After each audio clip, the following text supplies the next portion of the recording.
Gyökeres qui d'ailleurs j'ai trouvé très très bon dans ce match parce que à Arsenal les amis depuis son arrivée là moi j'ai un peu de mal avec lui mais franchement pour le coup sur ce match que j'ai regardé de lui il a été très bon, il a énormément pesé sur la défense de l'Atlético de Madrid et en plus de ça il te crée un penalty qu'il transforme. C'est ainsi donc que se termine la première mi-temps les amis, 1-0 pour Arsenal. L'Atlético de Madrid, moi je commençais à m'inquiéter pour eux étant donné qu'en première mi-temps là ils ont eu du mal à s'exprimer. Donc moi, je commençais à m'inquiéter de mon côté. J'étais là, je regardais le match sans saveur. Carrément, il y a leurs supporters qui commençaient à faire des chandelles. Je me suis dit, non, là, ça sent mauvais.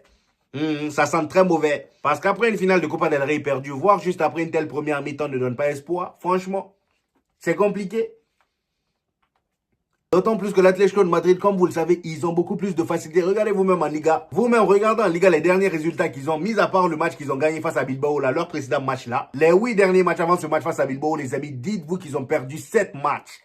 7 matchs perdus et seulement une victoire. Et c'est contre qui? Devinez. Vous le savez, le Barça. Pourquoi le Barça? Tout simplement parce que l'Atlético de Madrid, c'est une équipe qui joue beaucoup en contre, qui joue beaucoup en transition rapide, c'est leur dada. Et avec les attaquants qu'ils ont, les Lookman, ça part très vite devant, ça part très très vite devant. Donc pour les mettre à l'aise, il faut une défense qui joue haut, qui libère son dos. Vous voyez ce que je veux dire? Il faut une défense qui libère son dos et le Barça est reconnu pour ça. Sauf que là aujourd'hui, c'était tout le contraire. Arsenal même, c'est tout le contraire. Vous voyez ce que je veux dire? C'est tout le contraire. Il se découvre rarement. En première mi-temps même, à aucun moment il se découvre.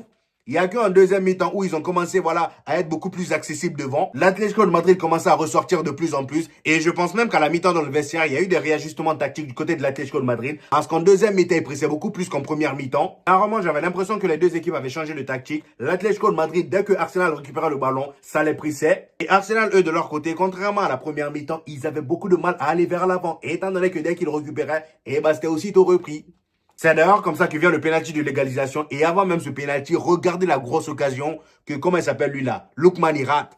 Double occasion même, quel Lookman? Lookman et Griezmann, les deux. Lookman il rate, Griezmann vient juste derrière lui. Ah non, ils en ont raté aussi. Lookman a raté trop d'occasions, je crois 3 ou 4 occasions franches. Franches. Même Griezmann. Griezmann, lui, il a eu l'occasion juste avant le pénalty. Et ensuite, il y a même eu une occasion où il tape la barre. Et il tape la barre.